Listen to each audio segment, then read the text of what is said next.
بالله من الشيطان الرجيم بسم الله الرحمن الرحيم قال ألم أقل لك إنك لن تستطيع معي صبرا صدق الله العظيم إن الله وملائكته يصلون على النبي يا أيها الذين آمنوا صلوا عليه وسلموا تسليما. محبت سے پڑھیے گا الصلاة والسلام عليك يا رسول الله وعلى آلك وأصحابك يا حبيب الله يا رحمة للعالمين يا خاتم النبيين.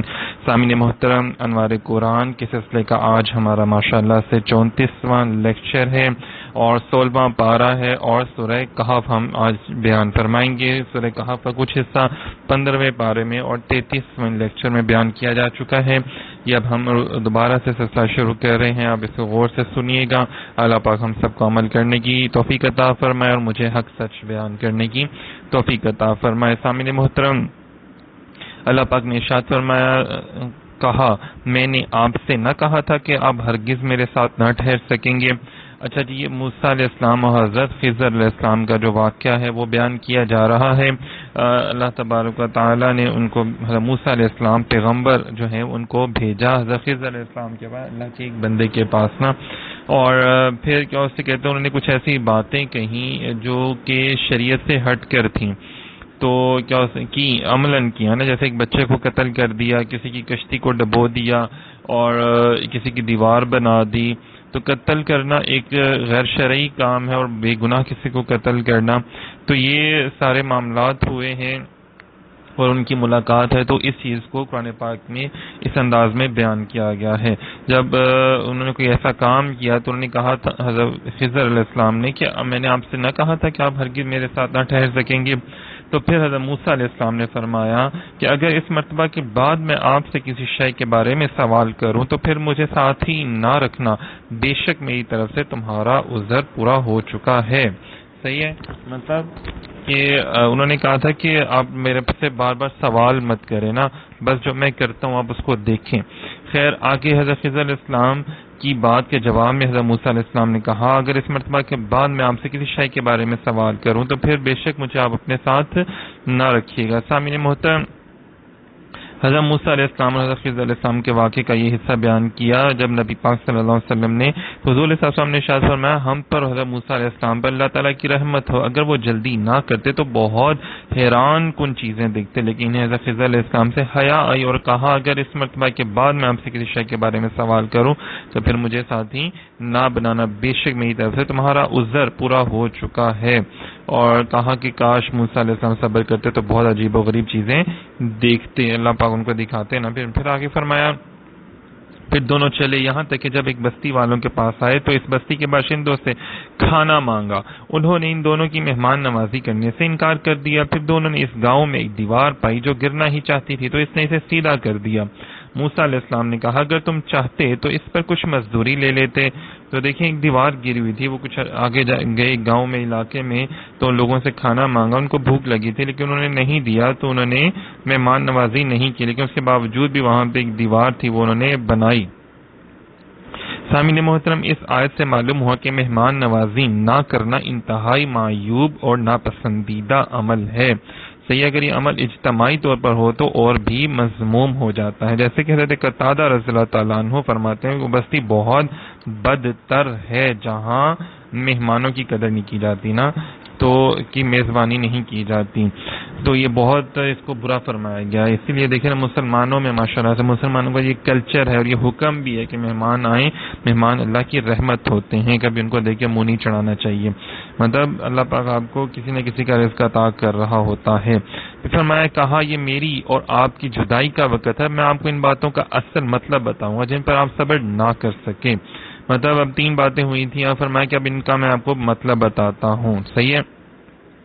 اچھا جی، اس آیت سے کیا باتیں معلوم ہوتی ہیں؟ اگر اپنا قریبی ساتھی یا ماتحت شخص کوئی ایسا کام کرے جس کی وجہ سے خود سے دور کرنے کی صورت بنتی ہے تو فوراً اسے دور نہ کرے، بلکہ ایک دفعہ معاف کرے، دوسری دفعہ معاف کرے اور تنبیہ کرے، اور اگر پھر بھی وہ غلطی کرے تو پھر اسے جدائی کر لینا بہتر ہے. اگر اپنے قریبی ساتھی کو خود سے دور کرے تو اسے دور کرنے کی وجہ بھی بتا دے تاکہ اس کے پاس سے کوئی اعتراض نہ ہو. ایسا نہ ہو کہ آپ اگر اپنے کسی قریبی ساتھی کو دور کرنا چاہتے ہیں، کسی امپلائی کو، تو وہ کسی نوکر کو تو آپ اس کو ایسے نہ دور کریں بلکہ اس کی غلطی اس کو بتائیں تاکہ وہ آگے جا کے ایسی کوئی غلطی نہ کرے۔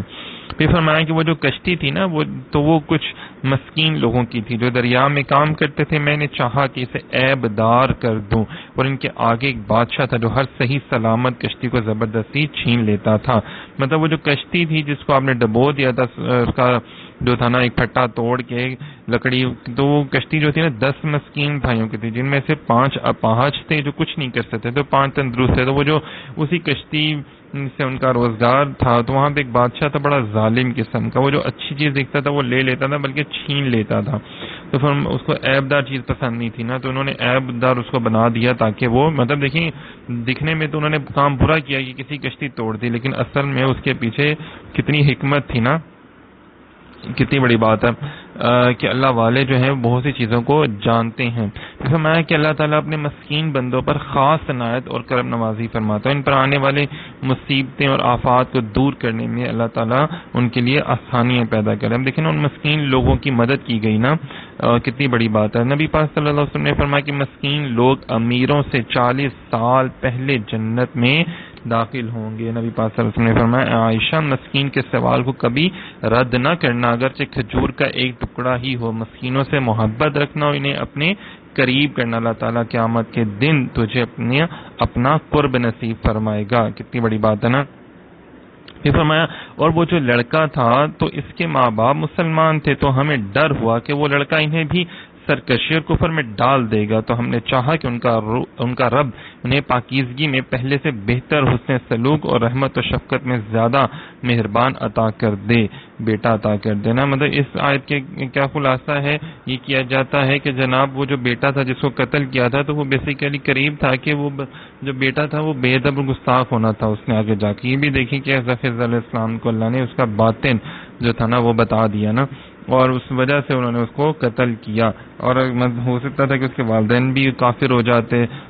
تو جیسے آج دیکھیں نا، آج اولاد کی وجہ سے کئی لوگ جو ہیں حرام کمانے پہ مجبور ہو جاتے ہیں اولاد کی ناجائز خواہشات کو پورا کرنے کے لیے، کچھ لوگ جو ہیں کسی نہ کسی انداز میں، تو فرمایا کہ یہ بھی ایک بہت بڑا آپ کے لیے آزمائش ہے۔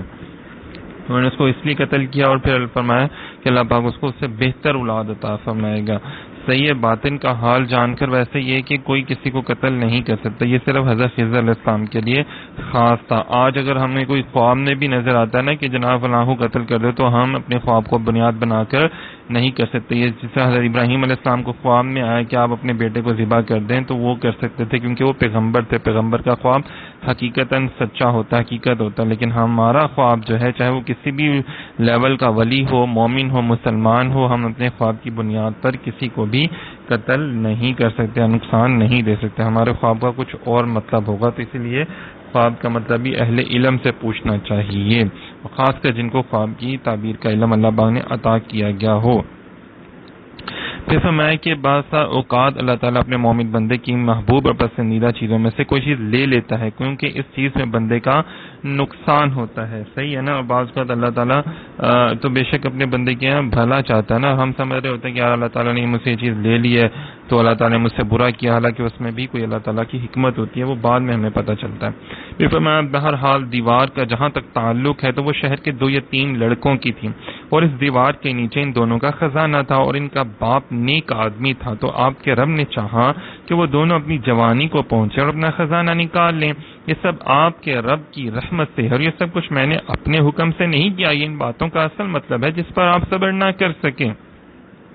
خضر علیہ السلام کیا فرما رہے کہ یہ جو باتیں تھیں اس میں اللہ پاک کی حکمتیں تھیں، یہ اللہ پاک کے حکم سے میں نے کیا، یہ اپنی مرضی سے نہیں کیا جس پر آپ نے اعتراض فرمایا۔ سامعین محترم، اس سے یہ بھی معلوم ہوا، اب یہ دیکھیں نا وہ بچے یتیم تھے تو ان کے مال کی حفاظت کے لیے انہوں نے وہاں پہ دیوار تعمیر کی تھی، حالانکہ وہاں کے لوگوں نے ان کی میزبانی نہیں کی تھی۔ اس سے معلوم ہوا کہ یتیموں کے ساتھ نیکی کرنی چاہیے، ان کے ساتھ ایسا معاملہ کرنا چاہیے جس میں ان کا بھلا ہو۔ احادیث میں یتیم کے ساتھ نیکی کرنے والے کے لیے بہت زیادہ اجر و ثواب جو ہے وہ بیان کیا گیا ہے۔ فرمایا کہ جو شخص کسی یتیم پہ کھانے پینے کی کفالت کرے تو اللہ تعالیٰ اسے جنت میں داخل کرے گا، مگر یہ کہ وہ کوئی ایسا گناہ کرے جس کی بخشش نہ ہو، مطلب جسے کہتے ہیں نا ہم شرک کریں۔ اس کی بخشش نہیں ہے۔ تو بہرحال اسی طرح فرمایا باپ کے تقوی اور پرہیزگاری کا جو فائدہ ہے وہ اولاد کو بھی ہوتا ہے، جیسے نبی پاک صلی اللہ علیہ وسلم نے فرمایا بے شک اللہ تعالیٰ آدمی کے نیک ہونے کی وجہ سے اس کی اولاد در اولاد کی بہتری فرما دیتا ہے، اور اس کی نسل اور اس کے ہمسایوں میں اس کی رعایت فرما دیتا ہے کہ اللہ تعالیٰ کی طرف سے پردہ پوشی اور امان میں رہتے ہیں۔ دیکھیں اولاد در اولاد کی وجہ سے، دیکھیں نا اولیاء اللہ کی ہم دیکھتے ہیں کہ ان کے سجادہ نشین ہوتے ہیں یا ان کی اولاد ہوتی ہے تو اللہ پاک ان کے اوپر بھی بڑا کرم کیا ہوتا ہے۔ اسی طرح اگر ایک ولی اللہ کی جو اولاد در اولاد پہ کرم ہوتا ہے تو پھر دیکھیں جو نبی پاک صلی اللہ علیہ وسلم کی اولاد در اولاد مطلب سید زادے جو ہیں تو ان کے اوپر اللہ پاک کی رحمتوں برکتوں کا کتنا بڑا فائدہ ہوگا۔ تو نیک جو والدین ہوتے ہیں نا، نیکیاں ان کی جو ہوتی ہیں وہ اولاد کے آگے کام آتی ہیں۔ اسی طرح اگر برائیاں کی ہوں گی تو وہ بھی آگے اولاد کے آگے آ سکتی ہیں۔ تو کوشش کریں اپنے آپ کو نیکی اور بھلائی کے کاموں میں لگانے کی۔ فرمایا کہ جب آدمی جنت میں جائے گا تو اپنے ماں باپ بیوی اور اولاد کے بارے میں پوچھے گا، ارشاد ہوگا کہ وہ تیرے درجے اور عمل کو نہ پہنچے، عرض کرے گا اے میرے رب میں نے اپنے اور ان کے سب کے نفع کے لیے اعمال کیے تھے، اس پر حکم ہوگا کہ وہ اس سے ملا دیے جائیں۔ کتنی بڑی بات ہے نا کہ جو نیک لوگ ہیں وہ جا کے کہیں گے، عرض کریں گے کہ مولا ہماری بیوی اولاد کو بھی ہمارے ساتھ ملا دے۔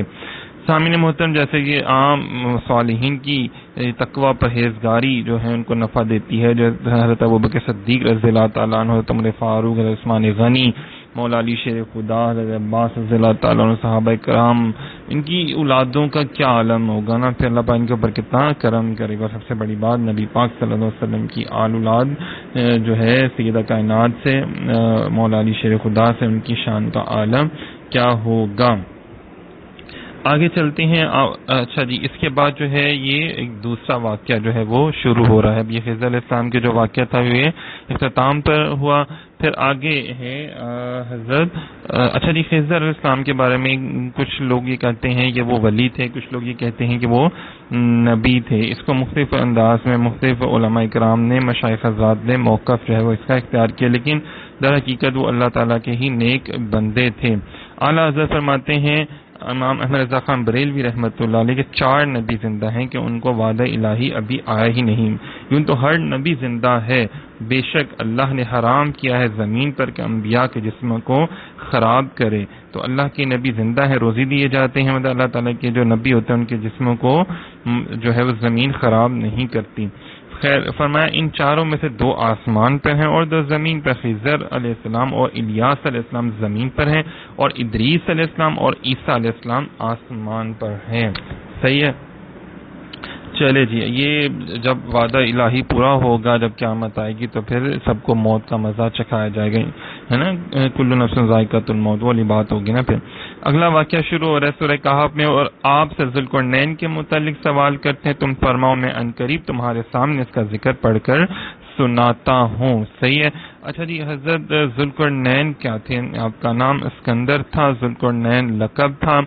آپ سورج کے طلوع اور غروب ہونے کی جگہ تک پہنچے تھے۔ ذرا تصور کریں کہ اس دور میں نہ ٹرین تھی، نہ گاڑی تھی، نہ ہی جہاز تھا، تو پھر جانا ایک جگہ سے دوسری جگہ جانا بہت مشکل تھا۔ پھر انہوں نے ایسی ایسی جگہوں پہ سفر کی کہ جہاں پہ پھر آبادی بھی ختم ہو جاتی تھی۔ پھر آپ کے سر پر 2 چھوٹے ابھار تھے، انہیں ظاہری و باطنی علوم سے اللہ نے نوازا تھا، یہ ظلمت اور نور میں داخل ہوئے تھے۔ یہ حضرت خضر علیہ السلام کے خالہ زاد بھائی بھی ہیں۔ صحیح ہے، اور حضرت خضر علیہ السلام ان کے وزیر بھی تھے۔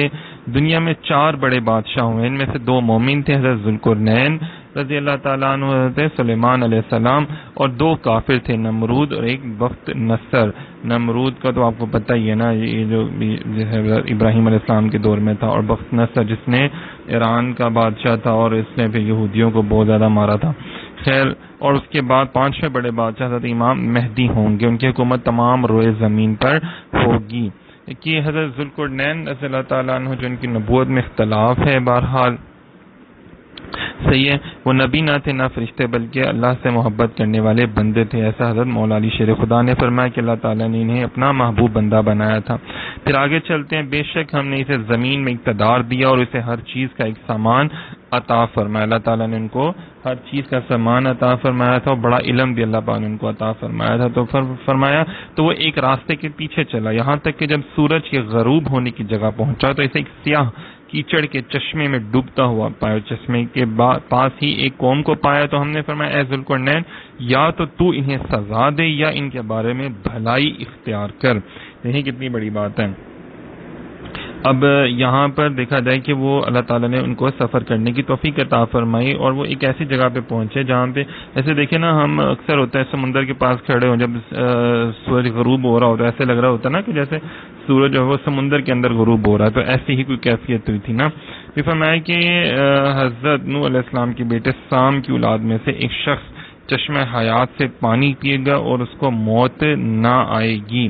یہ حضرت ذوالقرنین رضی اللہ تعالیٰ عنہ نے کتابوں میں پڑھا ہوا تھا۔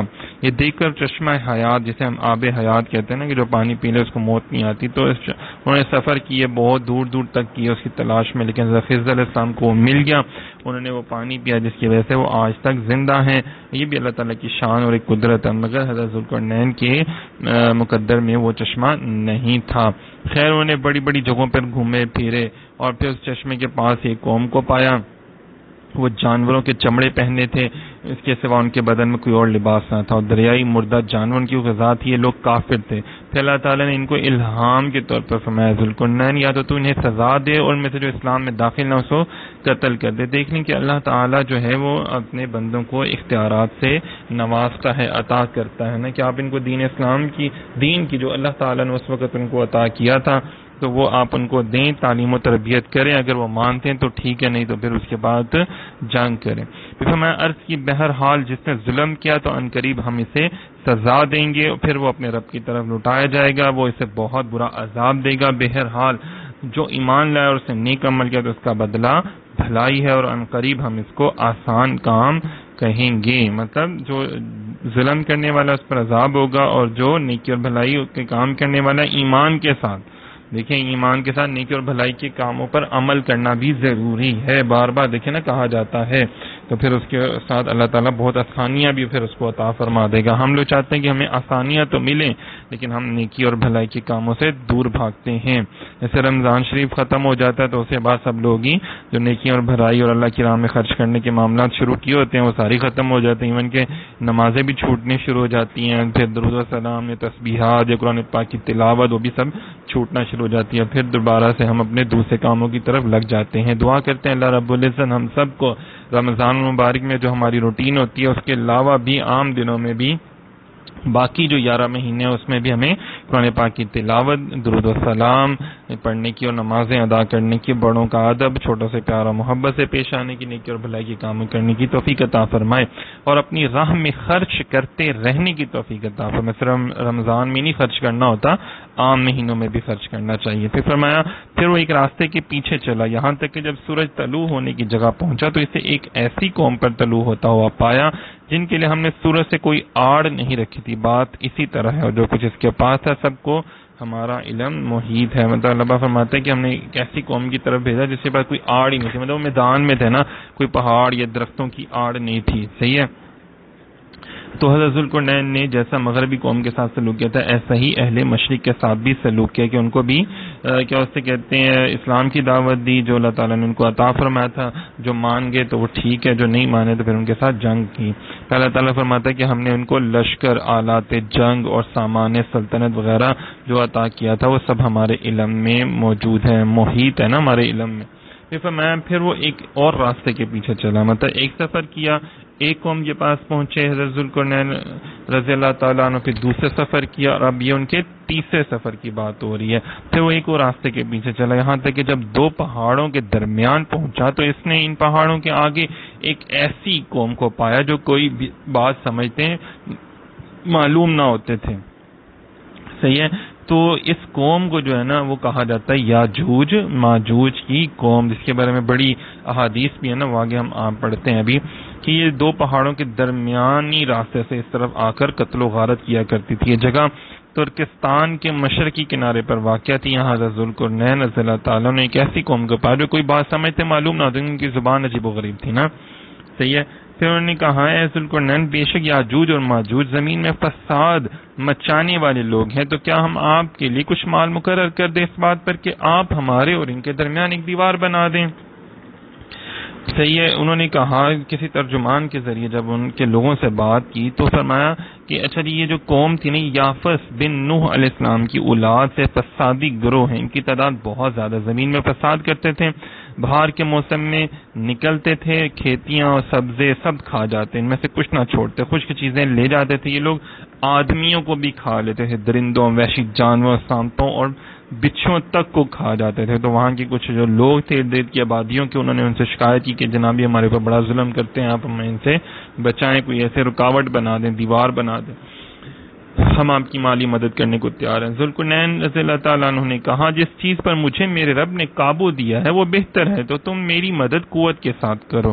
مطلب یہ کہ مجھے اللہ تعالیٰ نے سب کچھ عطا کیا، بس مجھے پیسہ نہیں چاہیے تمہارا، مجھے تم افرادی قوت جو ہے نا وہ دے دو، میں تمہارے ان کے درمیان ایک مضبوط رکاوٹ بنا دوں گا. میرے پاس لوہے کے ٹکڑے لاؤ. یہاں تک کہ جب وہ دیوار دونوں پہاڑوں کے کناروں کے درمیان برابر کر دی تو ذوالقرنین نے کہا آگ دھنکاؤ، آگ جلاؤ نا. یہاں تک کہ جب اس لوہے کو آگ کر دیا تو کہا مجھے دو تاکہ میں اس گرم لوہے پر پگھلایا ہوا تانبا اڈیل دوں، تو یاجوج ماجوج اس پر نہ چڑھ سکے اور نہ اس میں سوراخ کر سکے.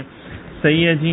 یہ ساری باتیں جو میں نے آپ کو بتائی ہیں یہ انہوں نے دیوار بنانے کے لیے شروعات کر دی نا سارے معاملات کے لیے. پھر فرمایا ذوالقرنین نے کہا یہ میرے رب کی رحمت ہے، پھر جب میرے رب کا وعدہ آئے گا تو اسے پاش پاش کر دے گا، میرے رب کا وعدہ سچا ہے. تو نے کہا جی یہ دیوار تو ان سے کبھی بھی نہیں ٹوٹ سکتی. ہاں جب اب اللہ تعالیٰ کا وعدہ پورا ہو جائے گا، جب اللہ تعالیٰ چاہیں گے تو پھر کیا ہوگا کہ یہ دیوار جو ہے وہ اس دن ان سے ٹوٹ جائے گی.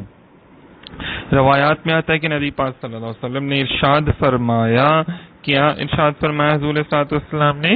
ترمذی شریف میں ہے کہ یاجوج ماجوج روزانہ اس دیوار کو کھودتے رہتے ہیں حتیٰ کہ جب اسے توڑنے کے قریب ہوتے ہیں تو ان کا سردار کہتا ہے اب واپس چلو، باقی کل توڑیں گے. تو حضور علیہ السلام نے فرمایا اللہ تعالیٰ اسے پہلے سے بہتر کر دیتے ہیں، یہاں تک کہ جب ان کی مدت پوری ہو جائے گی اور اللہ تعالیٰ ان لوگوں پر بھیجنا چاہے گا عذاب، تو ان کو باہر نکالنا چاہے گا تو ان کا سردار کہے گا واپس لوٹ جاؤ، انشاءاللہ کل تم اسے توڑ ڈالو گے. وہ انشاءاللہ کے ساتھ کہے گا. صحیح ہے نا. دوسرے دن جب وہ واپس آئیں گے تو اسے ویسے ہی پائیں گے جس طرح چھوڑ کر گئے تھی، چنانچہ وہ اسے توڑ کر باہر لوگوں پر نکل آئیں گے. صحیح ہے. دنیا فنا ہونے سے پہلے یاجوج ماجوج جو ہے وہ آئے گی. یہ بڑی خطرناک قسم کی قوم ہے. اور یہاں سے ایک اور چیز بھی دیکھ لینا، حدیث پاک سے ثابت ہوتا ہے کہ انشاءاللہ ان کو کہنا نصیب نہیں ہوا نا، کیونکہ انشاءاللہ مطلب اللہ کی رضا کے ساتھ، اللہ کی مرضی سے. اور جب وہ نہیں کہتے نا تو پھر جب اگلے دن آتے ہیں جتنی توڑی ہوتی ہے دوبارہ ویسی بنی ہوتی ہے پھر دوبارہ. لیکن جب انشاءاللہ کہیں گے تو جتنا توڑ کے جائیں گے وہ ویسی کی ویسی رہے گی، دوبارہ نہیں بنی ہوگی. پھر اس کے بعد وہ باہر آ جائیں گے. تو بہرحال یاجوج ماجوج کے حوالے سے بہت زیادہ روایات ہیں، بہت زیادہ احادیث ہیں، یہ آپ پڑھیے گا. یہ حضرت عیسیٰ علیہ السلام کے دور میں یہ دوبارہ سے ظاہر ہوں گے، یہ بھی روایات میں موجود ہے. پھر فرمایا اور اس دن ہم انہیں چھوڑ دیں گے کہ ان کا ایک گروہ دوسرے پر سیلاب کی طرح آئے گا، اور وہ سور میں پھونک ماری جائے گی تو ہم سب کو جمع کر لائیں گے. مطلب جب دیوار ٹوٹ جائے گی نا تو پھر یہ ان کا گروہ ایسے سیلاب کی طرح یہ لوگ آئیں گے، اتنے زیادہ لوگ ہوں گے یہ. اور ہم اس دن جہنم کافروں کے سامنے لائیں گے، یعنی جس دن ہم تمام مخلوق کو جمع کریں گے اس دن جہنم کافروں کے سامنے لائیں گے تاکہ وہ اسے صاف دیکھیں اور اس کا جوش مارنا چنگارنا سنیں. ابھی بات صلی اللہ علیہ وسلم نے ارشاد فرمایا قیامت کے دن جہنم کو لایا جائے گا، اس کی 70,000 لگامیں ہوں گی اور ہر لگام کو 70,000 فرشتے پکڑ کے کھینچ رہے ہوں گے. اندازہ کریں اللہ اکبر اتنی بڑی ہے جہنم. پھر فرمایا وہ جن کی آنکھیں میری یاد سے پردے میں تھیں اور حق بات سن نہ سکتے تھے. تو کفار کی بات ہو رہی ہے نا کہ جو اللہ تعالیٰ کی باتوں کو نہیں دیکھ سکتے تھے اور اس کی معجزات کو نہیں دیکھتے تھے، انکار کرتے تھے. صحیح آیات الہی کا، قرآن کا ہدایت و بیان، دلائل قدرت اور ایمان سے اندھے بنے ہوئے تھے نا. اور نبی پاک صلی اللہ علیہ وسلم سے دشمنی رکھنے والے لوگوں کی بات کی جا رہی ہے، کافروں کی. تو فرمایا تو کیا کافر یہ سمجھتے ہیں کہ میرے بندوں کو میرے سوا حمایتی بنا لیں گے؟ بے شک ہم نے کافروں کی مہمانی کے لیے جہنم تیار کر رکھی ہے. مطلب یہ اللہ تعالیٰ فرماتا ہے کہ میرے بندے کو میرے سامنے حمایتی بنائیں گے، تو نعوذ باللہ مطلب کس کو؟ یہ حضرت عیسیٰ علیہ السلام ہے، عزیر علیہ السلام اور فرشتوں کو میرے سوا حمایتی بنا لیں گے، ان سے کچھ نفع پائیں گے؟ ان کا یہ گمان فاسد ہے، بلکہ وہ بندے انہیں اپنا دشمن سمجھتے اور ان سے بیزاری کا اظہار کرتے ہیں۔ کیوں کہ ان لوگوں نے تو حضرت عیسیٰ علیہ السلام، عزیر علیہ السلام کی تو بات ہی نہیں مانی۔ انہوں نے تو کہا کہ آپ ایک اللہ کی عبادت کرو، انہوں نے ان کی باتوں کو جھٹلایا، تو پھر اللہ پاک کہتا ہے تو وہ تو تمہاری بات نہیں مانیں گے، وہ تو تم سے بیزار ہیں۔ سامعین محترم، یہاں پہ ایک اور بات ہے کہ انبیاء، اولیاء اور ملائکہ ایمان والوں کے مددگار ہو کر ان کی شفاعت کریں گے، نہ کہ کافروں کی۔ صحیح ہے نا؟ انبیاء، اولیاء، ملائکہ مدد کریں گے مسلمانوں کی، ایمان والوں کی، مومنین کی، لیکن کفار کی وہ مدد وہ نہیں کریں گے۔ پھر فرمایا تم فرماؤ کیا ہم تمہیں بتا دیں گے سب سے زیادہ ناقص عمل والے کون ہیں؟ یہ یہودی اور عیسائی یہ لوگ ہیں نا، یہ جو لوگ ہیں یہ خارجی بھی کہا جاتا ہے کچھ لوگوں کو، جیسے حضرت علی کرم اللہ وجہ نے فرمایا کہ یہ لوگ اہل حرورہ یعنی خارجی لوگ ہیں۔ خارجی لوگ کون ہوتے ہیں جی؟ ان کے بارے میں تھوڑا سا پڑھیں۔ اچھا جی، صحیح بخاری میں خارجیوں سے متعلق بیان فرمایا گیا ہے تم اپنی نمازوں کو ان کی نمازوں کے مقابلے میں اور اپنے روزوں کو ان کے روزوں کے مقابلے میں حقیر جانو گے۔ یہ قرآن پڑھیں گے لیکن وہ ان کے حلق سے نیچے نہیں اترے گا، یہ دین سے ایسے نکل جائیں گے جیسے تیر شکار سے نکل جاتا ہے۔ یہ خارجی لوگوں کے بارے میں بات کی جا رہی ہے۔ خارجیوں میں سب سے پہلا اور ان میں سب سے بدتر شخص ذوالخویسرہ تمیمی تھا۔ اس نے نبی پاک صلی اللہ علیہ وسلم کی تقسیم پر اعتراض کر کے آپ کی شان میں گستاخی کی تھی۔ اس کے اور اس کے ساتھیوں کے بارے میں نبی پاک صلی اللہ علیہ وسلم نے ارشاد فرمایا تھا کہ یہ دین سے ایسے نکل جائیں گے جیسے تیر شکار سے نکل جاتا ہے۔ خارجی یعنی دین سے نکل جانے والا۔ یہ لیکن کیا سے کہتے ہیں کہ یہ عبادتیں کرتے تھے، قرآن پڑھتے تھے، لیکن صحابہ کرام بھی حیران ہوتے تھے کہ لیکن ان کے عقائد و نظریات انتہائی باطل تھے۔ ان کا ایک بہت بڑا عقیدہ یہ تھا کہ جو کبیرہ گناہ کرے وہ مشرک ہے، جو ان کے اس عقیدے کا مخالف ہو وہ بھی مشرک ہے۔ توبہ نعوذ باللہ، ان ظالموں نے حضرت مولا علی شیر خدا کو بھی معاذ اللہ مشرک قرار دے دیا تھا۔ صحیح ہے؟ اور حضرت مولا علی شیر خدا سے باقاعدہ انہوں نے جنگ کی تھی۔ اب یہ دیکھیں نا، یہاں پہ لمبی لمبی اور خضوع والی ان کی عبادتوں کو ہم نے نہیں دیکھنا، بلکہ ہم نے دیکھنا ہے کہ ان کا عقیدہ کیا ہے۔ اب وہ عبادت اور ریاضت کرتے تھے، لیکن مولا علی نے ان سے جنگ کیوں کی؟ کیونکہ وہ خارجی تھے، کیونکہ وہ بے ادب اور گستاخ تھے، صحابہ کرام کے، اہل بیت کے بھی، اور نبی پاک صلی اللہ علیہ وسلم کی جو ہے نا دشمنی رکھتے تھے نا یہ لوگ۔ تو ہم نے بھی کبھی کسی کی عبادتوں پہ نہیں جانا، یہ دیکھنا ہے کہ اس کا عقیدہ کیا ہے، اور کیا وہ حضور کا عاشق ہے، حضور کی بے ادبی تو نہیں کرتا۔ یہ چیز اصل چیز ہے نا۔ پھر فرمایا وہ لوگ جن کی ساری کوشش دنیا کی زندگی میں برباد ہوگی، حالانکہ وہ یہ گمان کر رہے ہیں کہ وہ اچھا کام کر رہے ہیں۔ دیکھیں کتنی بڑی بات ہے نا کہ لوگ دنیا کی ساری دنیا کی زندگی میں برباد ہوگی، دنیا کی آسائش مانگنے کے لیے، اس کو حاصل کرنے کے لیے کرتے رہے، لیکن وہ یہ گمان کر رہے ہیں کہ وہ اچھا کام کر رہے ہیں۔ صحیح ہے؟ حالانکہ وہ کوئی اچھا کام نہیں کر رہے۔ یہ وہ لوگ ہیں جنہوں نے اپنے رب کی آیات اور اس کی ملاقات کا انکار کیا، تو ان کے سب اعمال برباد ہو گئے، بس ہم ان کے لیے قیامت کے دن کوئی وزن قائم نہیں کریں گے۔ دیکھیں ارشاد فرمایا کہ کثیر نیک اعمال کے باوجود خسارے کا شکار ہونے والے یہی وہ لوگ ہیں جنہوں نے اپنے رب کی آیات اور اس کی ملاقات کا انکار کیا، رسول اور قرآن پر ایمان نہ لائے۔ صحیح ہے جی، یہ وہ لوگ ہیں۔ پھر فرمایا آگے چلتے ہیں جی، فرمایا یہ ان کا بدلہ ہے جہنم، کیونکہ انہوں نے کفر کیا، میری آیتوں میرے رسولوں کو ہنسی مذاق بنا لیے، نبی کی توہین اور ان کا مذاق اڑاتے تھے، جس کی سزا دنیا اور آخرت میں ان کو ملتی ہے، اور آج بھی دیکھیں ملتی ہے۔ آج بھی دیکھیں نا، لوگ جیسے انبیاء کرام کا مذاق اڑاتے تھے تو آج علماء کرام کا مذاق اڑاتے ہیں، اور جی مولوی کی بات ہے، اور جی مولوی کو چھڈو پڑا، اس طرح کی فضول قسم کی لغویات بات کرتے ہیں نا اہل علم، اور جو خاص کر دین اسلام سے منسلک جو لوگ ہیں، شعبہ جات ہیں، ان کا مذاق اڑاتے ہیں نا۔ تو ٹھیک ہے، جو بات بری ہے، غلط ہے، اس کو غلط کہیں، لیکن ایک بندے کی غلطی کی وجہ سے سب کو ہی غلط مت کہہ دیں۔ جیسے ایک ڈاکٹر ہے، نیم حکیم خطرہ جانی، ملا خطرہ ایمان۔ اگر ایک ڈاکٹر ہے وہ غلط ہے، ٹھیک ہے، وہ غلط دوائیں دے رہا ہے، 2 نمبری کر رہا ہے، لیکن کیا آپ سب ڈاکٹرز کو ایسے کہہ دیں گے؟ اگر ایک پروفیسر یا ایک لیکچرار اگر کوئی غلط کام کرتا ہے تو آپ اس کو پوائنٹ آؤٹ کریں۔ اسی طرح کوئی ایک عالم، کوئی ایک مولوی حافظ غلط کام کرتا ہے تو آپ اس کو پوائنٹ آؤٹ کریں، نہ کہ اس کی وجہ سے جی سارے حافظ ایسے ہوتے ہیں، جی سارے عالم ایسے ہوتے ہیں، تو ایسا نہیں ہے۔ تو فرمایا کہ اچھا جی، انبیاء کرام کے علوم کے وارث ہوتے ہیں علماء کرام، تو جس طرح باعمل علماء انبیاء اور مرسلین کے اعمال اور علوم کے وارث ہیں، اسی طرح علماء کا مذاق اڑانے والے ابو جہل، عقبہ بن مطلب جو کفار کے وارث ہیں. صحیح ہے نا جی. جو علماء یہاں تک یہ بیان کر دیا کہ علماء نے کہ جناب جو علماء کرام کا اہل اللہ کا اللہ والوں کا مذاق اڑاتے ہیں تو وہ ابو جہل کی اولاد میں سے ہیں. صحیح ہے نا, اس کی جماعت میں سے ہیں, تعلق رکھتے ہیں, تو ان کو ان کے ساتھ ہی اٹھایا جائے گا. پھر تو سوچ لیں جو آج لوگ مذاق اڑاتے ہیں نا. پھر فرمایا بے شک جو لوگ ایمان لائے اور اچھے اعمال کی ان کی مہمانی کے لیے فردوس کے باغات ہے. جنت الفردوس کہا گیا نا کہ جنت الفردوس کی دعا مانگا کرو. نبی پاک صلی اللہ علیہ وسلم نے بھی فرمایا جب اللہ تعالیٰ سے مانگو تو فردوس مانگو, جنت الفردوس, کیونکہ وہ جنتوں میں سب کے درمیان اور سب سے بلند ہے اور اس پر رحمان کا عرش ہے اور اسی سے جنت کی نہریں جاری ہوتی ہیں.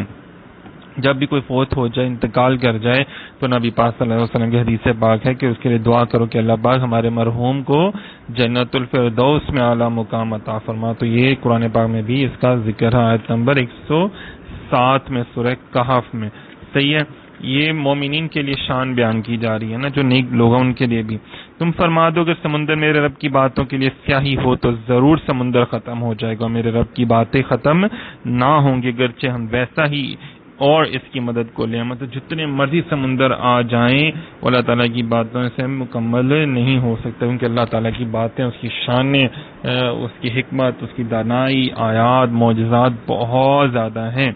کئی سمندر اس کے لیے بھی کم ہیں, ایک قطرے کے برابر بھی نہیں ہے. پھر یہ بڑی پیاری سے ایک آیت آ رہی ہے جی, تم فرماؤ میں ظاہراً تمہاری طرح ایک بشر ہوں, مجھے وحی آتی ہے کہ تمہارا معبود ایک ہی معبود ہے, تو جو اپنے رب سے ملاقات کی امید رکھتا ہو اسے چاہیے کہ نیک کام کر اپنے رب کی عبادت میں کسی کو شریک نہ کرے. قل انما انا بشر مثلکم یوحا. اچھا جی, یہ لوگ جو نا بے ادب قسم کے جو لوگ ہیں وہ بڑی یہ بات کرتے ہیں کہ جناب صاحب نبی نے تو فرمایا میں تمہارے جیسا بشر ہوں, تو پھر تم لوگ کیوں ان کو نبی مانتے ہو یار, تو بنعوذ باللہ نور مانتے ہو یا عظیم مانتے. تو سامعین محترم, یہ نبی پاک صلی اللہ علیہ وسلم کو عاجزی کی تعلیم دی اللہ نے. صحیح ہے نا, اور انہیں یہ کہنے کا حکم دیا کہ میں بھی تمہاری طرح آدمی, یعنی جیسے تم انسان ہو اسی طرح میں بھی انسان ہوں. البتہ مجھے تم پر یہ خصوصیت ہے کہ میری طرف وحی آتی ہے اور وحی کے سبب اللہ تعالی نے مجھے اعلیٰ مقام عطا کیا ہے. پھر فرمایا تم تو ہمارے جیسے آدمی اور رحمان نے کوئی چیز نہیں اتاری, تم صرف جھوٹ بول رہے ہو. تو بنعوذ باللہ, یہ سورہ یاسین میں کفار نے نبی پاک صلی اللہ علیہ وسلم سے کہا نا, مطلب یہ خباثت تھے نا, یہ لوگ اپنی خباثتیں باہر نکالتے تھے انبیاء کو برا بلا کہہ کے نا. تو اچھا جی آگے دیکھیں, فرمایا کہ ہم اللہ تعالیٰ نے فرمایا پھر سورہ نام میں کہ اگر ہم فرشتے کو رسول کر کے بھیجتے تو ضرور اسے مرد ہی کی شکل میں بھیجتے اور ضرور انہیں اسی شعبے میں رکھتے جس دھوکے میں اب ہیں. اللہ تعالیٰ نے فرمایا کہ نبی تو ظاہری بات ہے تم لوگ انسان ہو تو میں نے انسانوں میں سے نبی بھیجنا نا. اگر تمہارے پاس فرشتے پھر رہے ہوتے تو میں فرشتوں میں بھیج دیتا نبی, لیکن اگر فرشتے آ جاتے تو تم کہتے تھی تمہیں کیا پتا, کھانا پینا بھی ہوتا ہے, سردی گرمی کا بھی ہوتا ہے, اور یہ سارے احساسات, ساری فیلنگز, یہ سب کچھ ہوتا ہے, تو تمہیں کیا معلوم. تو یہ انسان ہیں, یہ بھی کھاتے پیتے ہیں, یہ بھی سوتے اور جاگتے ہیں, شادی بھی کرتے ہیں, ان کی اولاد بھی ہے, اس کے باوجود بھی نیکی اور بھلائی کے کام کرتے ہیں اور اس کا کرنے کا حکم بھی دیتے ہیں. دیکھیں نا کتنی بڑی بات ہے. لیکن یہ ایک جگہ پہ اور بھی فرمایا نا نبی پاک صلی اللہ علیہ وسلم نے کہ میں تمہاری طرح نہیں ہوں, میں اپنے رب کے ہاں رات بسر کرتا ہوں, وہ مجھے کھلاتا بھی ہے اور پلاتا بھی ہے. تو میں بھولتا نہیں, بھلایا جاتا ہوں تاکہ حالت صحف میں امت کو طریقہ سنت معلوم ہو جائے. مطلب نبی پاک صلی اللہ علیہ وسلم, نبی جو ہوتے ہیں نا وہ بھول ہی نہیں سکتے کبھی کوئی شے, اور خاص نبی پاک صلی اللہ علیہ وسلم تو بالکل بھی نہیں, بھولنا بھی ایک عیب ہوتا ہے نا. تو فرمایا کہ بھلایا جاتا ہوں, وہ بھی صرف امت کی تعلیم کے لیے, اگر ایسا ہو جائے تو اس کے بعد آپ کیا کر سکتے ہیں. صحیح ہے نا. تو نبی پاک صلی اللہ علیہ وسلم نے اپنی طرف سے نہ فرمایا بلکہ اس کے فرمانے پر اللہ تعالیٰ نے فرمایا نا معمور ہوئے. فرمایا کہ یعنی عاجزی کی تعلیم امت کے لیے انسیت کا حصول اور عیسائی جیسے اپنے نبی کی شان بیان کرنے سے حد سے بڑھ گئے تو مسلمانوں کو اس سے روکنا بھی ہے. صحیح ہے نا. عیسائی عیسیٰ علیہ السلام کو معجزات دے کے انہوں نے خدا کہنا شروع کر دیا, تو فرمایا نبی پاک صلی اللہ علیہ وسلم کے تو معجزات بہت زیادہ ہیں ان سے, تو یہ نہ ہو کہ مسلمان بھی خدا کہنا شروع کر دیں. تو اس وجہ سے فرمایا کہ مجھے خدا مت کہنا, میں اپنے خدا کا بندہ ہوں. تو یہ بیسیکلی نبی پاک صلی اللہ علیہ وسلم کی عاجزی انکساری ہے. پھر فرمایا تم فرما دو پاکی ہے میرے رب کو, میں خدا نہیں. صحیح ہے, میں تو انسان رسول ہوں. سورہ بنی اسرائیل میں بھی بیان کیا گیا نا, پھر دیکھیں نبی پاک صلی اللہ علیہ وسلم کو یہ بڑا پسند تھا اشہد ان محمدن عبدہ و رسولہ، تو رسولہ سے پہلے عبدہ کا لفظ استعمال کیا کہ مجھے اپنے رب کا بندہ ہونے پر فخر ہے، پسند ہے اپنا بندہ ہونا. صحیح ہے. تو یہ نبی پاک صلی اللہ علیہ وسلم کی شانیں ہیں، آپ سب سے افضل اور اعلیٰ ہیں. صحیح ہے. سب سے اولا و اعلیٰ ہمارا نبی، سب سے بالا و اعلیٰ ہمارا نبی. اس کی بہت زیادہ تفصیل ہے. صحیح ہے. تو ہم لوگ بہرحال جو ہے بے ادبی گستاخی ہمیں کرنے کی توبہ نعوذ باللہ ایسی اجازت نہیں کہ ہم لوگ کہیں کہ نبی ہمارے جیسے بشر، توبہ نعوذ باللہ. صحیح ہے. یہ تو اب سرکار کی شان ہے کہ آپ نے، اب اگر سرکار نے اپنے آپ کو بشر فرمایا تو یہ دیکھیں کہ نبی پاک صلی اللہ علیہ وسلم نے بشر ہونے کا جو لیول ہے وہ کتنا بڑا رکھ دیا نا، کہ بشر وہی ہوگا جو نبی پاک صلی اللہ علیہ وسلم کی اداؤں کو محبت سے ادا کرے گا، جو حضور سے محبت کرے گا. بشر بھی اب وہی ہوگا جو حضور سے محبت نہیں کرتا، جو حضور کی اداؤں کو محبت سے ادا نہیں کرتا، جو حضور نے اللہ تعالیٰ کے احکامات ہم تک پہنچائے ان پر عمل نہیں کرتا، تو وہ بشر کہلانے کا بھی پھر حقدار نہیں ہے. اسی طرح اس کے بے شمار پوائنٹس ہیں، علماء کرام کے پاس بیٹھے ہیں، وہ آپ کو بڑی بڑی پیاری باتیں بتائیں گے اس حوالے سے. صحیح ہے جی. پھر آگے بات بیان کی جا رہی ہے جی. اچھا جی، اب سورہ مریم شروع ہو رہی ہے. سورہ مریم جو ہے وہ مکہ المکرمہ میں نازل ہوئی، اور اس میں چونکہ حضرت مریم علیہ السلام کا ذکر ہے تو اس لیے اس کا نام جو ہے سورہ مریم رکھا گیا. فما کاف ہا یا عین صاد ذکر رحمت ربک عبدہ زکریا، یعنی یہ تیرے رب کی اپنے بندے زکریا پر رحمت. کیا ذکر ہے؟ زکریا علیہ السلام اللہ تعالیٰ کے نبی ہیں نا، تو ان کی رحمت مطلب کہ اللہ تعالیٰ نے ان کو نیک اور صالحہ بیٹا عطا فرمایا تھا، تو اس کا ذکر جو ہے وہ بیان کیا جا رہا ہے. جب اس نے اپنے رب کو آہستہ سے پکارا، مطلب آہستہ سے انہوں نے چپکے سے اللہ تعالیٰ سے دعا کی نا، نداءً خفیہ، خفی انداز میں دعا کی. تو خفی انداز میں دعا کرنا بھی اللہ کو بڑا پسند ہے. آہستہ دعا مانگنے میں اخلاص زیادہ ہوتا ہے، دعا مانگنے والا ریاکاری سے محفوظ رہتا ہے، اس لیے آپ علیہ الصلوۃ والسلام نے آہستہ دعا فرمائی. لوگ اولاد کی دعا مانگنے پر ملامت نہ کریں، کیونکہ اس وقت حضرت زکریا علیہ السلام کی عمر شریف 75 یا 80 سال تھی، 75 یا 80 ایئرز اولڈ. حضرت زکریا علیہ السلام کی آواز کمزوری کے باعث آہستہ ہو گئی تھی، لیکن انہوں نے ادب کے حوالے سے آہستہ اپنے رب کو پکارا. صحیح ہے جی. پھر نیز معلوم ہوا کہ آہستہ آواز میں دعا مانگنا دعا کے آداب میں سے ہے. پھر فرمایا سورہ اعراف میں ایک جگہ اللہ تعالیٰ نے فرمایا ادعوا ربکم تضرعا وخفیہ، مطلب اپنے رب سے گر گڑاتے ہوئے اور آہستہ آواز سے دعا کرو. تو قریب سے بھی سنتا ہے نا، دور و قریب نزدیک اس کے لیے تو ایک ہے نا. تو اللہ تعالیٰ سمیع بصیر بھی ہے، سمیع قریب بھی ہے. اللہ پاک تو ہر شے کو دور اور قریب سے سن سکتا ہے. پھر فرمایا عرض کی اے میرے رب، بے شک میری ہڈی کمزور ہو گئی اور سر نے بڑھاپے کا شعلہ چمکا دیا ہے، بوڑھا ہو گیا ہوں. اے میرے رب، میں تجھے پکار کے کبھی محروم نہیں رہا. سامعین محترم دیکھیں دعا کرنے کا انداز کیا ہے کہ پہلے اپنی کمزوری ظاہر کرنا.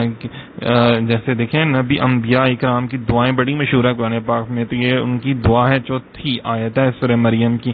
فرمایا کہ اللہ باجی میں تو ایک کمزور سا شخص ہوں، میں بڑا کمزور ہو چکا ہوں، میرے سر کے سفید بال ہیں، تو میرے رب میں تجھے پکار کے کبھی محروم نہیں رہا. میں نے جب تجھے پکارا تو کبھی تو نے مجھے مایوس سے نہیں لٹایا. تو مجھے ایک اولاد کی نعمت عطا فرما، جو ایسا بیٹا ہو جو دین اسلام کی خدمت کرنے والا ہو، نبی بنے نا، میرا وارث ہو.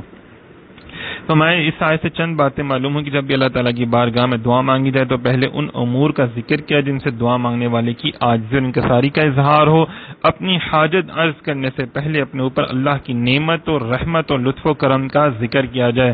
مطلب نا امیدی نہیں کرنی کہ اللہ باجی آپ نے تو ہمیں کچھ نہیں دیا، نہیں، جو دیا ہے اس کا بھی ذکر کرنا چاہیے کہ اللہ باجی آپ نے مجھے پہلے بھی صحت تندرستی دی، اتنا کرم کیا، اتنی عزت عطا فرمائی، رشتے عطا فرمائے، تو اب بھی میرے اوپر کرم فرما دیں. پھر فرمایا پہلے جو دعا قبول ہو چکی اسے دوبارہ دعا کرتے ہوئے اللہ تعالیٰ کی بارگاہ میں وسیلہ بنایا جائے. انبیاء کرام کی دعائیں قبول ہوتی ہیں، اس لیے ان سے دعائیں کرائی جاتی ہیں. یوں ہی اولیاء کرام سے بھی اسی لیے دعا کرنے کا عرض کیا جاتا ہے کہ ان کی دعائیں قبول ہوتی ہیں، اولیاء اللہ کی بھی.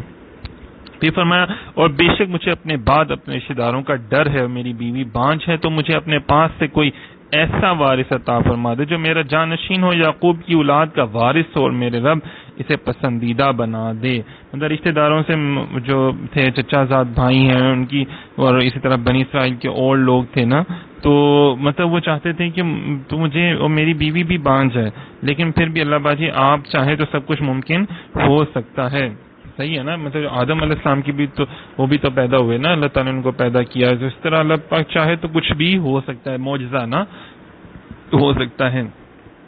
اچھا یہاں پہ دیکھیں کیا دعا کیا کر رہے ہیں کہ مجھے نیک اور صالحہ بیٹا جو اللہ باجی آپ کا پسندیدہ ہو، مطلب اسے اپنا پسندیدہ بندہ بنانا. اس میں بھی کئی راز پوشیدہ تھے نا، کہ ہمارے لیے بھی یہ نصیحت ہے کہ جب بھی اولاد کی دعا مانگی جائے تو نیک صالحہ اولاد کی دعا مانگی جائے، ورنہ یہ بھی ہو سکتا ہے کہ دعا مانگی اور قبول ہوئی اور اولاد بھی مل گئی مگر اسی اولاد نے آپ کا جینا حرام کر دیا. صحیح ہے نا.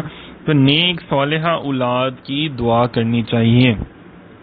ذکر علیہ السلام کا نیک صالحہ بیٹے کے لیے دعا کرنا دین کے لیے تھا، نہ کہ کسی دنیاوی غرض کے لیے نہیں تھا. صحیح ہے نا، کہ میری جناب وراثت آگے ہو، یہ میرا جائیداد کا وارث ہو یا میرا نام چلے، نہیں، ان کا تھا اللہ کا نام چلانے والا کوئی آگے ہو نا. انبیاء کی وراثت علم و حکمت ہی ہوتی ہے، لہٰذا آپ نے دعا میں اسی وراثت کا ذکر فرمایا ہے. بیٹے کی دعا کرنا سنت انبیاء ہے، مگر اس لیے کہ وہ آخرت کے لیے ہو. البتہ یہ یاد رہے کہ بیٹی پیدا ہونے پر غم کرنا کفار کا طریقہ ہے، مسلمانوں کا طریقہ نہیں ہے. صحیح ہے نا. یہ کئی بیٹیاں یہ بات نہ سمجھ لیں کہ بہرحال وہ بیٹے کے لیے، اس لیے کیونکہ نبوت بیٹے کو ملتی ہے نا، مرد کو، تو اس لیے انہوں نے یہ دعا کی. انہوں نے کوئی اپنی یہ نہیں کیا کہ میرا نام لینے والا ہو، نہیں، بلکہ دین کا کام کرنے والا ہو. تو ہمیں بھی یہ دعا کرنی چاہیے کہ اللہ ہمیں اولاد عطا فرمائے تو دین کا کام کرنے والی ہو، وہ دین کا علم حاصل کرنے والی ہو، نیک ہو، پسندیدہ ہو اللہ کی نا. فرمایا اے زکریا ہم تجھے ایک لڑکے کی خوشخبری دیتے ہیں جس کا نام یحییٰ ہے. اس سے پہلے ہم نے اس نام کا کوئی دوسرا نہ بنائی. اللہ پاک نے تب تک جو ہے نا سب سے پہلا نام جن کا رکھا تھا وہ یحییٰ علیہ السلام کا ہی رکھا تھا. اچھا جی، یہ ذکر جو ہے سورہ آل عمران میں بھی اس حصہ کیا گیا ہے. پھر فرمایا اے نبی، اچھا جی یہاں پہ دیکھیں حضرت ذکر علیہ السلام کو نام سے بلایا جا رہا ہے کہ اے زکریا، لیکن جب نبی اے موسیٰ، اے عیسیٰ، لیکن جب نبی پاک صلی اللہ علیہ وسلم کو اللہ پاک نے جہاں جہاں بلایا تو ہمیشہ محبت سے بلایا نا. جیسے اے نبی ہم نے تجھے رسول کیا، ایھا النبی، یا ایھا الرسول، یا ایھا المزمل، اے پیارے کپڑے اوڑھنے والے، اے جھرمٹ مطلب اے چادر اوڑھنے والے. یاسین کہا، کہیں توحا کہا، مطلب مختلف القابات سے اپنے محبوب کو بلایا نبی پاک صلی اللہ علیہ وسلم کو، اور باقی انبیاء کرام کو ان کے نام مبارک سے بلایا. تو یہ بھی نبی پاک صلی اللہ علیہ وسلم کی ایک شان ہے، ایک نا انفرادی جسے کہتے ہیں نا وصف اللہ پاک نے عطا فرمایا. جیسا میں عرض کی اے میرے رب میرے لڑکا کہاں سے ہوگا حالانکہ میری بیوی بانجھ ہے، میں بڑھاپے کی وجہ سے سوکھ جانے کی حالت کو پہنچ چکا ہوں. مطلب ان کو یقین تھا کہ ہوگا، لیکن بس وہ اللہ سے یہ پوچھ رہے تھے کہ یہ کیا معجزہ ہوگا، آسمان سے نازل ہوگا یا حمل ہوگا یا کیا معاملات ہوں گے، یا ہم لوگوں کو جوان کر دیا جائے گا. تو ایک تجسس بھی ہوتا نا. تو یہ بھی سورہ آل عمران میں کافی زیادہ واقعہ بیان کیا جا رہا ہے، لیکن یہاں پہ ہم مختصر بیان کریں گے. فرمایا ایسا ہی ہے تیرے رب نے فرمایا کہ میرے اوپر بہت آسان ہے، اور میں نے تو اس سے پہلے تجھے پیدا کیا حالانکہ تم کچھ بھی نہ تھے. مطلب ہر انسان کو اللہ تعالیٰ نے پیدا کیا نا، قوت و دانائی اللہ تعالیٰ نے پیدا کی، بڑی چیزیں پیدا کی اللہ پاک نے. اللہ پاک فرماتا ہے میرے لیے بھی مشکل نہیں ہے کیونکہ میں پہلے پیدا کر چکا ہوں نا انسانوں کو، اور بڑے ایسے معاملات. پھر میں عرض کیا میرے رب میرے لیے کوئی نشانی مقرر فرما دے. فرمایا تیری نشانی ہے کہ تم بالکل تندرست ہوتے ہوئے بھی 3 دن لوگوں سے کلام نہ کر سکو گے. مطلب جب آپ کی بیوی جو ہے وہ حاملہ ہوں گی تو آپ کلام نہیں کر پائیں گے لوگوں سے. ہاں دیکھیے کیسی بڑی بات ہے کہ لیکن جب وہ اللہ کا ذکر کرتے تھے تو وہ ذکر جاری ہو جاتا تھا زبان مبارک سے، لیکن کلام نہیں ہوتا تھا. تو یہ بھی کیا ہے کہ آپ کو کوئی بیماری نہیں ہوئی تھی، کیونکہ انبیاء کرام ایسی بیماریوں سے محفوظ ہوتے ہیں، اس لیے ذکر اللہ تو جاری ہوتا تھا، لیکن باقی جو تھے جو باتیں گفتگو تھی وہ بند ہو چکی تھی، ہو گئی نا 3 دن کے لیے. پھر فرمایا بس وہ اپنی قوم کی طرف مسجد سے باہر نکلے تو انہیں اشارے سے کہا کہ صبح و شام تسبیح کرتے رہو. جب وہ باہر نکلے مسجد سے تو لوگ موجود تھے، تو آپ نے اشارے سے ان کو تعلیم دی، کیونکہ نبی تھے، نبی نے تعلیم بھی تو دینی تھی نا امت کو. تو انہوں نے کہا کہ آپ اللہ تعالیٰ کی عبادت کرتے رہیں، فجر اور عصر کی نمازیں جو ہیں وہ ادا کرتے رہیں. تو حضرت ذکر علیہ السلام نے اپنے کلام نہ کر سکنے سے جان لیا کہ آپ کی بیوی صاحبہ جو ہیں وہ حاملہ ہو گئی ہیں۔ پھر فرمایا اے یحییٰ کتاب کو مضبوطی کے ساتھ تھامے رکھو، اور ہم نے اسے بچپن ہی میں حکمت عطا فرما دی تھی۔ حضرت یحییٰ علیہ السلام کو اللہ تعالیٰ نے فرمایا کہ عمر ان کی جب 2 سال ہوئی نا تو اللہ تعالیٰ نے ارشاد فرمایا یحییٰ کتاب توریت کو مضبوطی کے ساتھ تھامے رکھو۔ اللہ تعالیٰ نے حضرت یحییٰ علیہ السلام وہ ہیں کہ جن کو بچپن میں ہی نبوت عطا فرما دی، اور اس کا اعلان بھی۔ دیکھیں کہ حضرت عبداللہ ابن عباس فرماتے ہیں کہ اتنی سی عمر میں فہم و فراست رکھ لو، دانش کمال خوارق عادات یعنی انبیاء کرام کے معجزات میں سے ہے، اور جب اللہ تعالیٰ کی کرم سے یہ حاصل ہو تو اس حال میں نبوت ملنا کچھ بھی بعید نہیں ہے۔ یہ اللہ تعالیٰ کی شان تھی، یہ اللہ تعالیٰ کا معجزہ تھا کہ انہوں نے حضرت نبی پاک صلی اللہ علیہ وسلم فرماتے ہیں، نبی پاک صلی اللہ علیہ وسلم کہ اللہ تعالیٰ میرے بھائی یحییٰ پر رحم فرمائے، جب انہیں بچپن کی حالت میں بچوں نے کھیلنے کے لیے بلایا تو آپ نے ان بچوں سے کہا کیا ہم کھیل کے لیے پیدا کیے گئے ہیں؟ ایسا نہیں ہے، بلکہ ہمیں عبادت کے لیے پیدا کیا گیا، اور یہی ہم سے مطلوب ہے۔ جب نابالغ بچہ اس طرح کہہ رہا ہے تو اس بندے کا قول کیسا ہونا چاہیے جو بالغ ہو چکا ہو؟ کتنی بڑی بات ہے نا۔ تو یہ ان کی شان ہے۔ اللہ تعالیٰ بھی فرماتے ہیں نا، اور میں نے جن اور آدمی اسی لیے بنائے کہ وہ میری عبادت کریں۔ پھر فرمایا اور اپنی طرف سے نرم دلی اور پاکیزگی دی، اور وہ اللہ سے بہت زیادہ ڈرنے والا تھا۔ مطلب اللہ تعالیٰ نے ان کے دل کو پاکیزگی عطا فرمائی اور نرم دل بنایا، اور وہ بہت زیادہ رقت طاری ہوتی تھی، ان کے اوپر آنسو گریہ زاری کرتے تھے، یہاں تک کہ ان کے چہرے پر رخسار مبارک پر آنسوؤں کے نشانات بھی بن چکے تھے۔ یہ اللہ پاک دیکھیں نا انبیاء کرام کی جو وصف ہیں وہ بیان کر رہا ہے۔ معلوم ہوا انبیاء کرام کی نعت پڑھنا، ان کی شان بیان کرنا، ان کے اوصاف حمیدہ بیان کرنا اللہ تعالیٰ کی سنت ہے۔ اس لیے آج ہم بھی نبی پاک صلی اللہ علیہ وسلم کی نعت پڑھتے ہیں، آپ کی شانیں بیان فرماتے ہیں۔ اللہ تعالیٰ نے بیان فرمائی نا بے شک تمہارے پاس تم میں سے وہ عظیم رسول تشریف لائے جن پر تمہارا مشقت میں پڑھنا بہت بھاری گزرتا ہے، وہ تمہاری بھلائی کے نہایت چاہنے والے ہیں، مسلمانوں پر بہت مہربان رحمت فرمانے والے ہیں۔ کون؟ ہمارے پیارے نبی حضرت محمد مصطفیٰ صلی اللہ علیہ وآلہ وسلم۔ صحیح ہے نا۔ سب سے زیادہ خوف خدا جو تھا نا تمام انبیاء سے زیادہ نبی پاک صلی اللہ علیہ وسلم نے فرمایا خدا کی قسم میں تم سب میں اللہ سے زیادہ ڈرنے والا اور خوف کرنے والا ہوں۔ صحابہ اکرام فرماتے ہیں کہ ہم نبی پاک صلی اللہ علیہ وسلم کے ہمراہ ایک جنازے میں شریک تھے تو آپ صلی اللہ تعالی علیہ وآلہ وصحبہ وبارک وسلم قبر کے کنارے بیٹھے، وہ اتنا روئے کہ آپ کی آنکھوں مبارک سے نکلنے والے آنسوؤں سے مٹی نم ہو گئی۔ پھر ارشاد فرمایا اے بھائیو اس قبر کے لیے تیاری رکھو۔ اندازہ کریں کہ کتنا نبی پاک صلی اللہ علیہ وسلم گریہ وزاری کیا کرتے تھے، اور وہ اپنے ماں باپ سے اچھا سلوک کرنے والا تھا، اور وہ متکبر نافرمان نہیں تھا۔ فرمایا ماں باپ سے اچھا سلوک کرنا بھی انبیاء کرام کی سنت ہے۔ وہ اپنی ماں سے باپ سے بہت اچھا سلوک کرتے تھے، اور وہ متکبر اور نافرمان نہیں تھے۔ معلوم ہوا کہ یہ جو بری چیزیں ہیں، اور بری چیزیں انبیاء کرام کے ساتھ نہیں ہوتی نا، تو اسی لیے نبی پاک صلی اللہ علیہ وسلم نے ارشاد فرمایا بے شک اللہ نے میری طرف سے وحی فرمائی، میری طرف وحی فرمائی کہ تم لوگ اتنی عاجزی اختیار کرو یہاں تک کہ تم میں سے کوئی کسی پر نہ فخر کرے نہ کسی پر ظلم کرے۔ اللہ اکبر۔ یہ فرمایا اور اس پر سلامتی ہے جس دن وہ پیدا ہوا اور جس دن وہ فوت ہوگا اور جس دن وہ زندہ اٹھایا جائے گا۔ اللہ تعالیٰ نے اس دن پر سلامتی بھیجی ہے، مطلب پیدا ہونے پر، انتقال کر جانے پر، پھر دوبارہ زندہ ہونے پر سلامتی بھیجی اللہ تعالیٰ نے۔ مطلب ولادت کے دن کی خوشی منانا بھی جائز ہے، جیسے یحییٰ علیہ السلام منا رہے ہیں، اسی لیے تو ہم نبی پاک صلی اللہ علیہ وسلم کی ولادت کی خوشی مناتے ہیں۔ صحیح ہے۔ اور فرمایا اور کتاب میں مریم کو یاد کرو جب وہ اپنے گھر والوں سے مشرق کی طرف ایک جگہ الگ ہوگی۔ اب دیکھیں یہاں پہ حضرت یحییٰ علیہ السلام، زکریا علیہ السلام کی بات کی جا رہی تھی، اب آگے بات کی جا رہی ہے حضرت مریم علیہ السلام کی۔ اور کتاب میں مریم کو یاد کرو جب وہ اپنے گھر والوں سے مشرق کی طرف ایک الگ جگہ بیٹھ گئی۔ مریم علیہ السلام کی جناب بڑی فضیلت ہے، آپ بڑی عابدہ خادمہ تھیں بیت المقدس کی، اور بہت زیادہ نبی پاک اور حضرت مریم علیہ السلام کے فضائل میں سے ہے۔ قرآن کریم میں عورتوں میں سے صرف آپ کا نام مبارک ذکر کیا گیا ہے، اور آپ کی شان کے بارے میں سورہ آل عمران میں بیان فرمایا گیا ہے۔ اور یاد کرو جب فرشتوں نے کہا ہے مریم بے شک اللہ نے تمہیں چن لیا ہے، تمہیں خوب پاکیزہ کر دیا، تمہیں ساری جہان کی عورتوں پر منتخب کر لیا ہے۔ ان کی شان سورہ آل عمران میں بیان کی گئی ہیں۔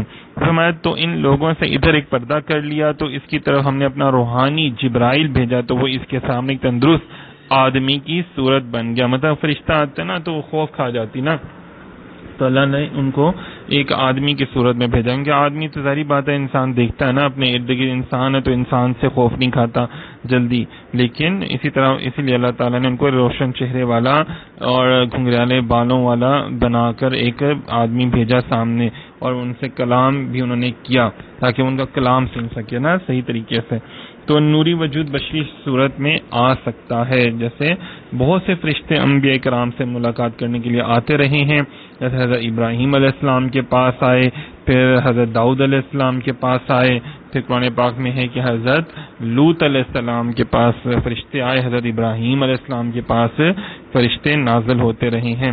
میں مریم بولی میں تجھ سے رحمان کی پناہ مانگتی ہوں, اگر تجھے خدا کا ڈر ہے کہا میں تو تیرے رب کا بھیجا ہوا ہوں تاکہ میں تجھے ایک پاکیزہ بیٹا عطا کروں. مطلب دیکھیں کہ وہ پہلے ڈر گئی نا کہ یہ پتہ نہیں کون ہے, لیکن انہوں نے فرمایا کہ نہیں میں تو رحمان کا بھیجا ہوا ہوں تاکہ تجھے ایک بیٹا عطا کر دوں. دیکھیں معلوم ہوا کہ اللہ تعالیٰ کے مقبول بندے اللہ تعالیٰ کے بعض کاموں کو اپنی طرف منسوب کر سکتے, جیسے کہا کسی کو بیٹا دینا در حقیقت اللہ تعالیٰ کا کام ہے, لیکن جبرائیل نے فرمایا کہ میں تجھے ایک پاکیزہ بیٹا عطا کروں. صحیح ہے نا, تو انہوں نے اس کو اپنی طرف منسوب کیا, تو یہ کوئی غلط بات نہیں ہے. اسی طرح اللہ تعالیٰ یہ لیکن اللہ کی عطا سے اللہ کے حکم سے ایسے ہوا نا کہ اللہ تعالیٰ اپنے مقبول بندوں کو اولاد عطا کرنے کی طاقت اور اجازت دیتے ہیں, اور وہ اللہ تعالیٰ کی دی ہوئی طاقت اور اجازت سے اولاد عطا بھی کرتے ہیں. جیسے اللہ تعالیٰ نے حضرت جبرائیل علیہ السلام کو بیٹا دینے کی طاقت اور اجازت دی, اور آپ نے اللہ تعالیٰ کی دی ہوئی طاقت اور اجازت سے حضرت مریم علیہ السلام کو بیٹا عطا کیا.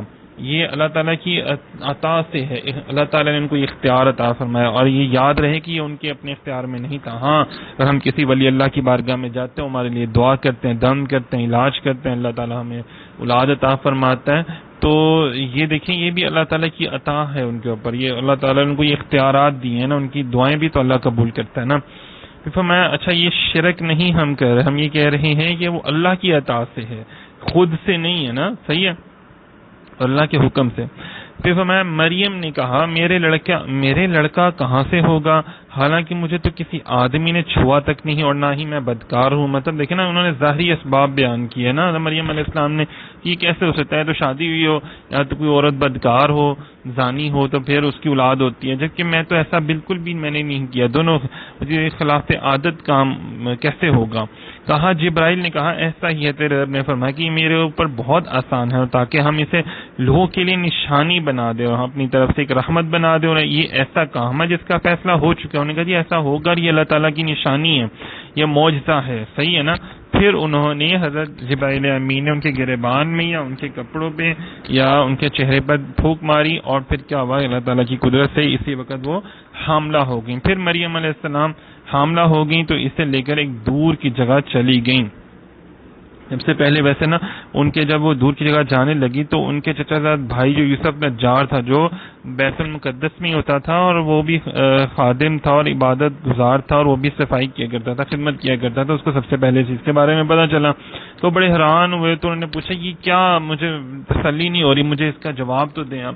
پھر انہوں نے مریم علیہ السلام نے فرمایا کہ دیکھو جب اللہ تعالیٰ کا یہ معجزہ ہے, یہ اللہ تعالیٰ کی شان ہے.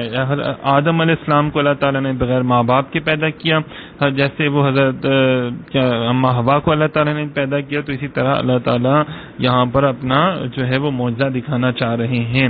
صحیح ہے. تو پھر ان کو اس چیز کے اوپر یقین ہوا کہ ہاں واقعی اللہ تعالیٰ کی معجزہ ہی ہو سکتا ہے, اللہ تعالیٰ کی طرف سے ہے. کیونکہ مریم علیہ السلام ایک نیک سیرت پاکیزہ خاتون تھی, تو اس وجہ سے انہوں نے ان کی بات پر یقین کیا. پھر بچے کی پیدائش کا درد اسے ایک کھجور کے تنے کی طرف لے آیا, تو اس نے کہا اے کاش کہ میں اس سے پہلے مر گئی ہوتی اور میں کوئی بھولی بھسی ہو جاتی. مطلب انہوں نے کہا کہ میں خود تو مطمئن ہوں لیکن لوگوں کو کیسے مطمئن کروں گی نا. تو ان کو یہ تھوڑی سی ایک بات جو تھی نا وہ ذہن میں آنی شروع ہو گئی. تو اسے اس کھجور کے درخت کے نیچے سے پکارا کہ غم نہ کھا, بے شک تیرے رب نے تیرے نیچے ایک نہر بنا دی ہے. مطلب انہوں نے کہا, آواز آئی جبرائیل امین کی کہ آپ غم نہ کریں, اللہ تعالیٰ نے آپ کے جو ہے نا نیچے ایک نہر بنا دی, اور آپ کے پاس یہ درخت ہے نا کھجور کا, اس میں سے پھل آپ کے لیے انشاءاللہ اترے گا. آپ اس کے اوپر ہاتھ رکھیں, وہ اسی وقت سرسبز و شاداب ہو جائے گا اور کھجوریں آپ کے پاس آئیں گے. فرمایا کھجور کے تنے کو پکڑ کے اپنی طرف ہلاؤ، تم ہلاؤ، وہ تم پر اپنی کھجوریں گرائے گا، اور ایسا ہی ہوا۔ جب انہوں کھجور میں دیکھیں نا کتنا طاقت ہوتی ہے، فرمایا کھجور میں آئرن ہوتی ہے بہت زیادہ، جو بچے کی صحت تندرستی کے لیے بہت معاون ثابت ہوتی ہے۔ اور خواتین کو کھجوریں، بادام اور دودھ، یہ ساری چیزیں استعمال کرنی چاہیے۔ اور اللہ تعالیٰ نے دیکھیں نا ان کے اوپر کتنی زیادہ کرم نوازی کی ہے، دیکھیں کہ اللہ تعالیٰ اس حالت میں ان کی دلجوئی خود فرما رہے ہیں، ٹھیک ہے نا۔ فرمایا تو کھا اور پی اور آنکھ ٹھنڈی رکھ، پھر اگر تو کسی آدمی کو دیکھے تو اشارے سے کہہ دینا کہ میں نے آج رحمان کے لیے روزے کی نظر مانی ہے، تو آج ہرگز میں کسی آدمی سے بات نہیں کروں گی۔ اچھا جی، وہ کسی آدمی سے بات نہیں کرنے کا اور چپ کا روزہ انہوں نے رکھا نا۔ اچھا، یہ ان امتوں میں تھا، پچھلی امتوں میں، کہ چپ کا روزہ رکھا جاتا تھا، مطلب خاموشی کا نا، تو لیکن ہماری امت میں، مطلب نبی پاک صلی اللہ علیہ وسلم کی امت میں یہ منسوخ ہو چکا ہوا ہے۔ فرمایا پھر عیسیٰ کو اٹھائے ہوئے اپنی قوم کے پاس آئیں تو کہنے لگے اے مریم بے شک تو بہت ہی عجیب و غریب چیز لائی ہے، اے ہارون کی بہن، نہ تو تیرا باپ کوئی برا آدمی تھا نہ ہی تیری ماں بدکار تھی۔ انہوں نے کہا یہ کیا تم بیٹا اٹھا کے لے آئی ہو، تو یہ تم تو بدکار نہیں تھی، تمہارے ماں باپ بھی بدکار نہیں تھے، تو یہ کیا ہے؟ انہوں نے یہ کہا نا، پھر اس میں مریم نے بچے کی طرف اشارہ کیا، وہ بولی ہم اس سے کیسے بات کریں جو ابھی ماں کی گود میں بچہ ہے؟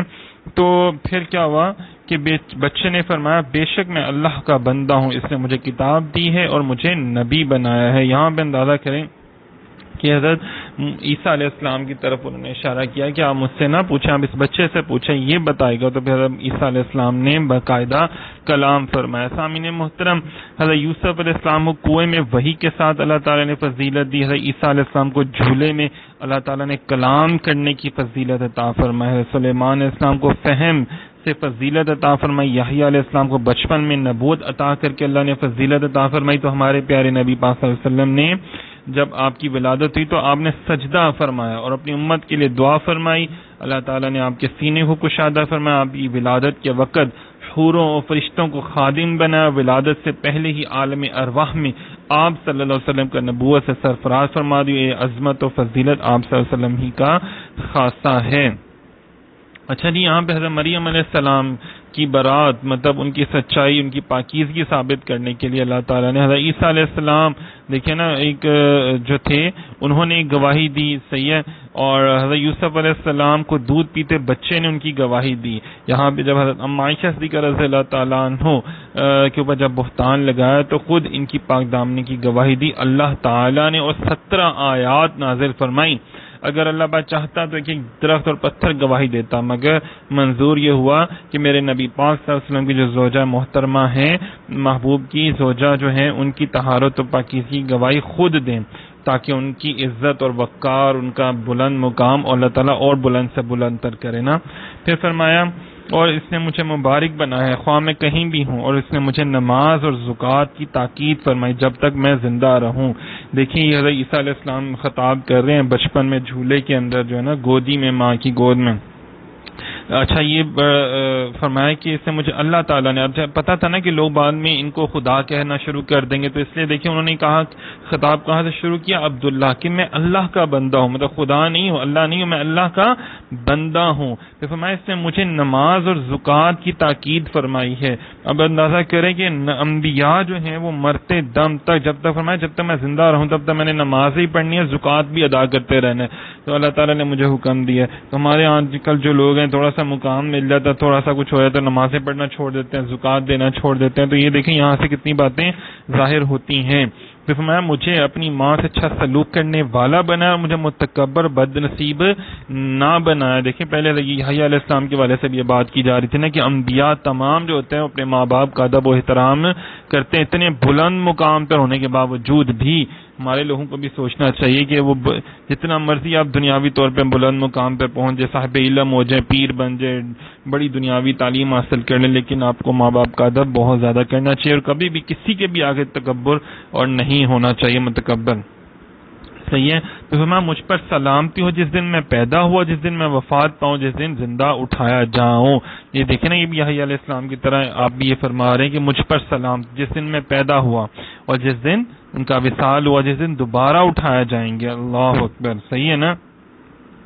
پھر یہ ہے عیسیٰ مریم کا بیٹا، سچی بات جس میں یہ رشک کر رہے، جس میں یہ شک کر رہے ہیں۔ اللہ تعالیٰ فرما رہا ہے کہ یہ عیسیٰ علیہ السلام کیا ہے؟ مریم علیہ السلام کے بیٹے ہیں، جس میں یہ شک کرتے ہیں نا۔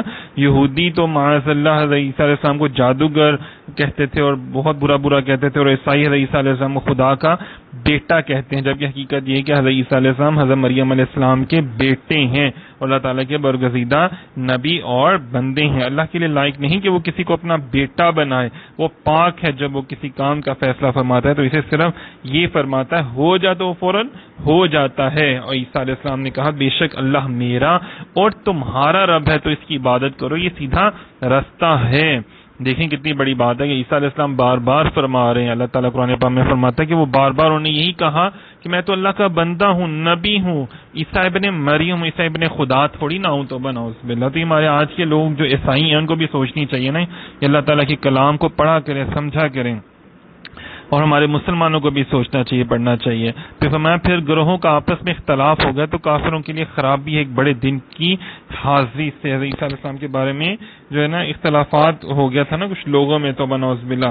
تو عیسائیوں کے بھی سامنے محترم بڑے فرقے ہیں، جس میں سے 4 بڑے مشہور ہیں، یعقوبیہ، ملکانیہ، نستوریہ، مرقوسیہ۔ اس میں کہا جاتا ہے ملکانیہ فرقہ جو ہے نا وہ مومن ہے، جو کہ آپ کو حضرت عیسیٰ علیہ السلام کو اللہ کا نبی مانتا ہے، صحیح ہے نا، اور وہ کہتا ہے کہ جناب وہ ان کا عقیدہ درست ہے۔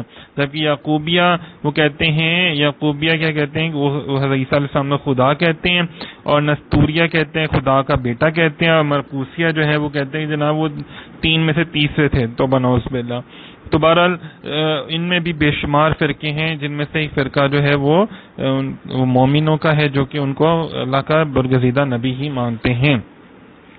پھر فرمایا اور اس دن کتنا سنتے اور دیکھتے ہوں گے جس دن ہمارے پاس حاضر ہوں گے، لیکن آج ظالم کھلی گمراہی میں ہے، اور انہیں پچھتاوے کے دن سے ڈراؤ جب فیصلہ کر دیا جائے گا، وہ غفلت میں ہے اور نہیں مانتے۔ مطلب قیامت کے حوالے سے بات کی جا رہی ہے کہ آپ ان کو آخرت کے حوالے سے ڈرائیں، ان کو بتائیں کہ یہ جو تم لوگ حرکتیں کر رہے ہو یہ صحیح نہیں ہے، اللہ کے احکامات کو ماننا لازم ہے، اور جھوٹی باتیں اللہ کے اوپر مت باندھو۔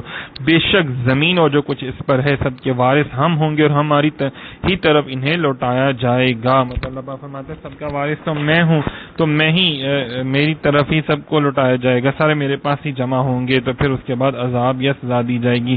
سامعین محترم دعا کرتے ہیں اللہ رب العزت حق سچ بات کرنے کی توفیق عطا فرمائے، اور یہ جو باتیں ہیں قرآن پاک کی اس پر ہم سب کو عمل پیرا ہونے کی توفیق عطا فرمائے، جو غلطی کوتاہی اللہ پاک اس کو معاف فرمائے، آمین یا رب العالمین۔